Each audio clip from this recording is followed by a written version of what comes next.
¿Cómo están, queridos amigos? Los saluda el pastor José Ortega de la Iglesia La Casa de Poder. Estamos en nuestro curso de oraciones efectivas, la oración efectiva. Entonces, hemos estado viendo diversos temas, diversos tópicos sobre los cuales tenemos que orar. Acuérdense que la palabra de Dios nos dice que nosotros debemos orar de manera permanente, ¿no? Orar sin cesar. Ahora, eso no quiere decir que hagamos la misma oración todo el tiempo. Debemos orar de acuerdo a las circunstancias. Hay cosas por las que debiéramos orar siempre, como por ejemplo sabiduría de Dios, protección, por nuestras finanzas, por nuestra salud, pero hay algunas oraciones específicas que hacemos en determinado momento. A estas alturas del curso, seguramente ya te habrás dado cuenta que de lo que se trata en realidad es de conocer la voluntad de Dios respecto a un punto específico sobre lo que vas a orar, porque hemos estudiado primero en Juan 5:14 y dice, y esta es la confianza que tenemos delante de Él, que si pedimos cualquier cosa conforme a su voluntad, Él nos oye. Y si sabemos que Él nos oye en cualquier cosa que pidamos, sabemos que tenemos las peticiones que le hemos hecho. Entonces, es fundamental conocer la voluntad de Dios referente a un tema. Hay una lamentable tradición o costumbre de orar en desesperación a Dios, creyendo que nuestra desesperación, que nuestro dolor lo convence a Dios. Bueno, ya hemos demostrado con la palabra de Dios que así no funciona. La palabra de Dios ya existe, Dios ya la habló, ya la dijo, ya la transmitió a nosotros, ya la reveló por medio del Espíritu Santo. Entonces, ya existe la palabra de Dios. Ahora, esas son leyes espirituales que se cumplen en la vida de nosotros en la medida en que la creamos y que no las quebrantemos. Entonces, ¿la oración qué es? La oración es entrar, venir delante de Dios, pero en fe, conociendo su voluntad, declarando esa voluntad delante de Dios, y es nuestra fe la que va a hacer que eso se produzca, no que Dios haga algo inmediatamente en ese tiempo. Eso es, como les digo, lo lamentable de la religiosidad, ¿no? Que piensa de que Dios tiene que ser convencido, que hay que llorarle a Dios, ¿no? Incluso, ¿no? La actitud, esa actitud de clamor, de desesperación, que tenía cierto sentido en el Antiguo Testamento, porque de acuerdo a la palabra, todos están destituidos de la gloria de Dios. Pero en este pacto nosotros estamos sentados en los lugares celestiales con Cristo Jesús. Nosotros somos aceptos en el amado. Dios habita en nosotros por medio del Espíritu. Entonces, miren, ya nuestra situación, nuestra posición delante de Dios es otra. Entonces, lo que estamos haciendo en este curso es desarrollar cuál es la voluntad de Dios con respecto a ciertos temas y orar de acuerdo a esa voluntad. Eso es lo que garantiza que la oración tenga efectividad. Ahora, el conocerse los versículos de memoria de acuerdo a cada punto o tópico sobre el que vamos a orar no garantiza que la oración va a dar resultados. Lo que va a dar resultados es nuestra fe.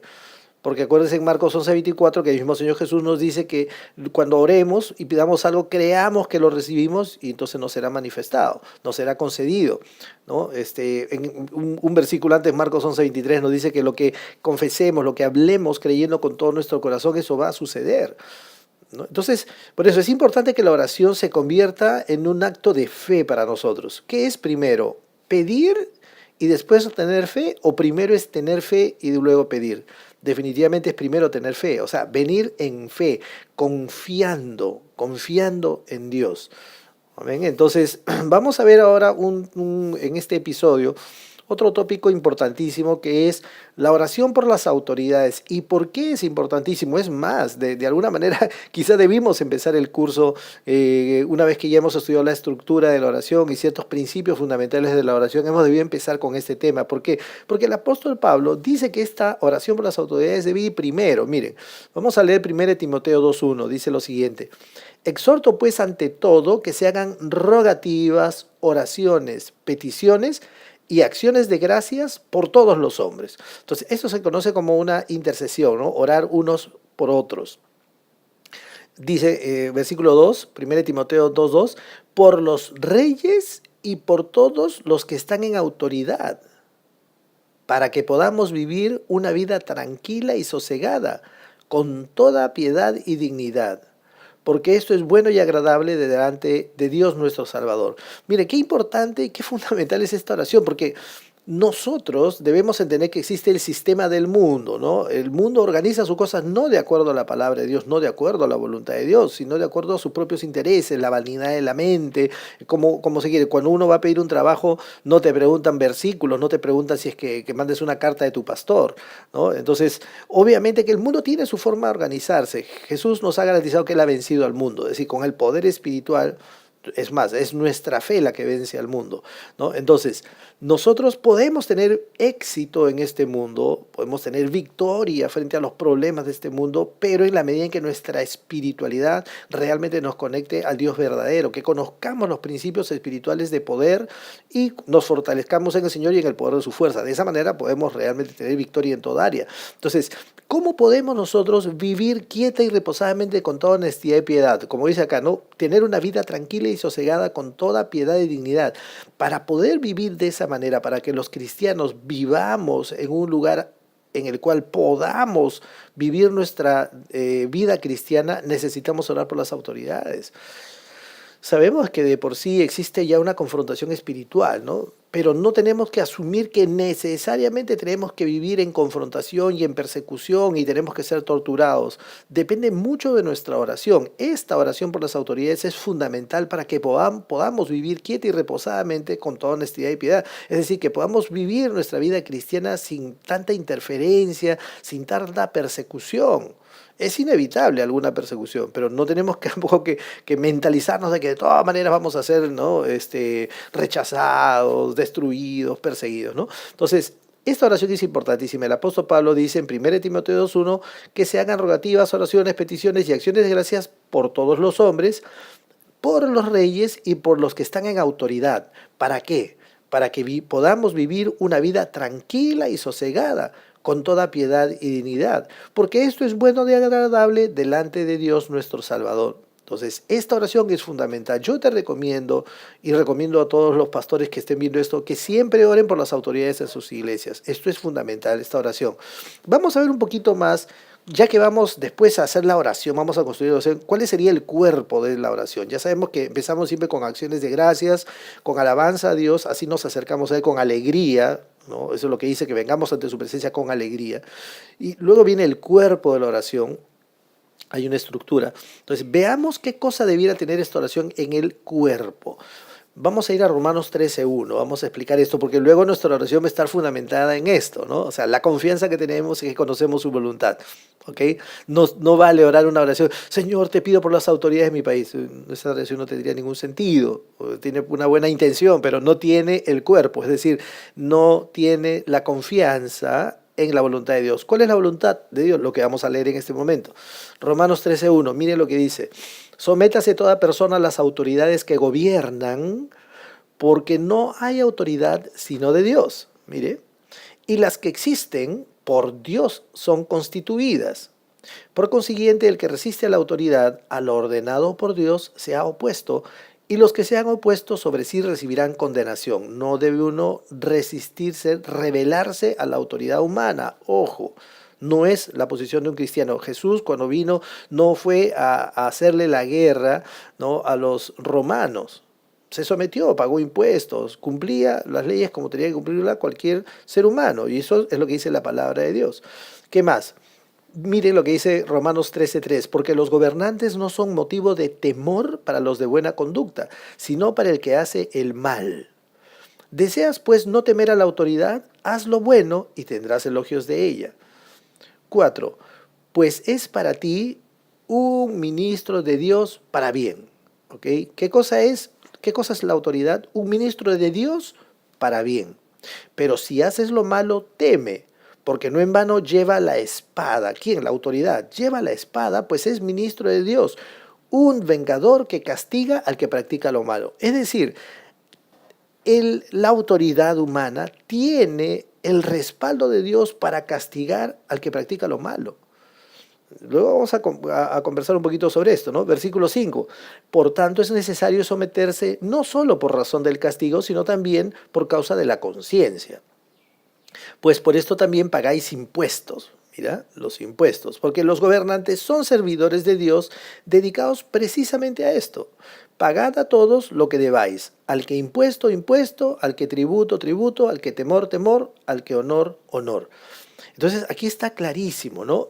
Ahora, hay una gran confusión, debo decir, en el cuerpo de Cristo hoy en día, porque se cree de que con estos pasajes, ¿no? También hay un pasaje del Antiguo Testamento, en el libro de Daniel, en que de acuerdo a eso se cree de que Dios es el que pone y quita reyes, y es cierto, lo dice la Escritura, pero miren, hermanos, no podemos nosotros tomar literalmente lo que no debe ser tomado literalmente. Lo que Dios da es la autoridad a los gobernantes, ¿para qué? ¿Para hacer el mal? ¿Para hacer lo que quieran?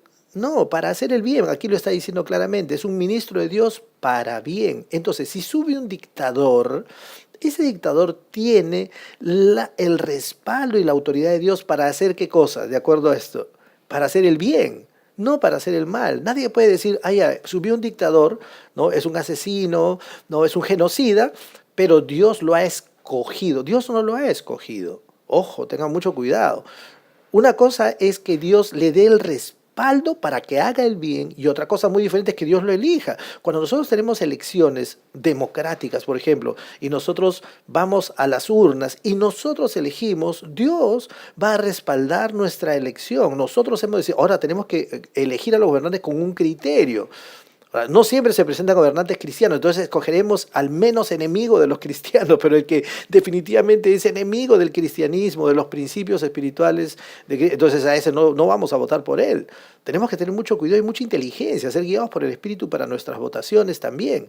Entonces, tengamos cuidado, porque no podemos decir que Dios puso a ese gobernante, no lo ha puesto. No lo ha puesto. Tampoco estamos en la época, en el gobierno teocrático que había en Israel, que eso acabó con Samuel, ¿no? Cuando Samuel ora y habla con Dios, Dios mismo le explica y le dice, bueno, no te está rechazando a ti, sino a mí. Y que la gente había escogido, por ejemplo, a Saúl. Entonces, ya desde ese entonces nosotros vemos que Dios respalda la autoridad de la gente. Dios nos ha creado a nosotros con libre albedrío, con voluntad propia. Entonces nosotros escogemos. No podemos atribuirle a Dios o echarle la culpa a Dios. Bueno, si entró este presidente y fue un corrupto, se dedicó a robar y asesinó gente, esa es la voluntad de Dios porque Dios lo puso. He leído cada cosa sin sentido, sin ningún criterio, desconociendo y negando la misma naturaleza de Dios, como diciendo, Dios ha tenido un propósito para que esta persona sube y asesine a 10.000 personas, para que asesine, para que sea un dictador, para que sea un corrupto. ¿Cómo eso va a estar en el corazón de Dios? Eso es desconocer totalmente a Dios. Esa persona subió, pueda que sea un dictador, subió un dictador, ¿ok? Ahí él tiene la posibilidad de gobernar de acuerdo a Dios o contra Dios. Dios lo respalda para que haga qué cosa, es un ministro de Dios para bien. Para eso es que Dios lo va a respaldar. Obviamente si empieza a hacer el mal se va a separar. Y es muy sencillo. Miremos los libros del Antiguo Testamento, Primera de Reyes, Segunda de Reyes, Primera de Crónicas, Segunda de Crónicas. Y miren cómo empieza cada uno de estos libros, ¿no? Cada capítulo dice, este gobernante hizo lo correcto delante de Dios y fue prosperado. Este gobernante hizo lo incorrecto delante de Dios y le fue mal. Entonces no podemos decir pues que Dios escogió a cada uno de esos gobernantes, ¿no? Le dio la posibilidad de hacer el bien y Dios lo respaldó mientras hiciera el bien. Entonces eso tiene que quedar muy claro, hermanos, porque si no, no vamos a saber ni cómo orar por las autoridades. Tenemos que saber que Dios lo considera un ministro de Dios. ¿Para qué? Es más, debe castigar al malo. Eso está dentro del plan de Dios. Muchas veces también se confunde y se piensa, ¿no? Dice, pero ¿cómo tú puedes pedir de que lo castiguen? Debe ser perdonado. Nosotros perdonamos al que nos ofende, pero el gobernante tiene que hacer la voluntad de Dios. ¿La voluntad de Dios cuál es? Un vengador que castiga al que practica lo malo. O sea, no puede haber paz sin que haya justicia. Si hay un delincuente, un asesino, tiene que ser castigado. Esa es la voluntad de Dios. Dice, lleva la espada, pues es ministro de Dios, un vengador que castiga al que practica lo malo. No nosotros. Nosotros no debemos buscar la venganza. Pero para eso está el gobernante, palabra de Dios. Y bueno, dentro de eso está también 1 de Pedro 2:13, dice, someteos por causa del Señor a toda institución humana, ya sea al rey como autoridad, o a los gobernadores como enviados por él para castigo de los malhechores y alabanza de los que hacen el bien. Una vez más nos dice que el gobernante, la autoridad, debe castigar al malhechor, no debe convertirse en un malhechor, no debe convertirse en un corrupto. Si él empieza a hacer lo malo, tampoco nosotros lo juzgamos. Nosotros nos seguimos sometiendo. Ahora, solamente nos revelaremos si es que nos quisiera obligar a pecar, porque obviamente Dios está por encima del rey. Pero mientras Él ponga los impuestos, cumpliremos con esos impuestos, con sus ordenanzas, con la policía, con lo que dictamine o con lo que quiera gobernar. Así nos someteremos, no tenemos problemas. Nosotros dependemos realmente de Dios, pero tenemos que respetar a las autoridades humanas. Finalmente, Mateo 9:38 dice, por tanto, rogar al Señor de la mies que envíe obreros a su mies. Esta es una buena oración también por las autoridades, porque hay gente cristiana que está en contacto con las autoridades. ¿Qué es lo que debieran hablar? Muchas veces el creyente que tiene contacto con las autoridades lamentablemente no actúa como un cristiano, debiera hablar la verdad. No digo que vaya a criticarlo, pero miren lo que le pasó a Juan Bautista. Habló la verdad y le cortaron la cabeza. Entonces, por ese temor, muchas veces el cristiano está buscando tomarse fotos con las autoridades políticas, está tratando de caerles bien, tiene la oportunidad de predicarles y no le predica. Eso es justamente lo que tenemos que hacer, orar para que Dios envíe obreros a que les predique a estos políticos. Pablo le predicó al mismo emperador, ¿me entiende? Entonces, es lo que debiera hacer, ¿no? Nuestra obligación predicarles también salvación a las autoridades para que tengan temor de Dios. Y eso sí podemos pedirle a Dios porque Dios obviamente va a enviar estos obreros a la viña que ya está lista. Los políticos también y sobre todo ellos necesitan de Dios. ¿Por qué necesitan de Dios? Para que hagan el bien. Pero si ni siquiera saben cuál es el bien y el mal, ¿cómo pueden gobernar de acuerdo a Dios? No podemos echarle la culpa a Dios y decir, bueno, Dios lo puso por un propósito. No es verdad.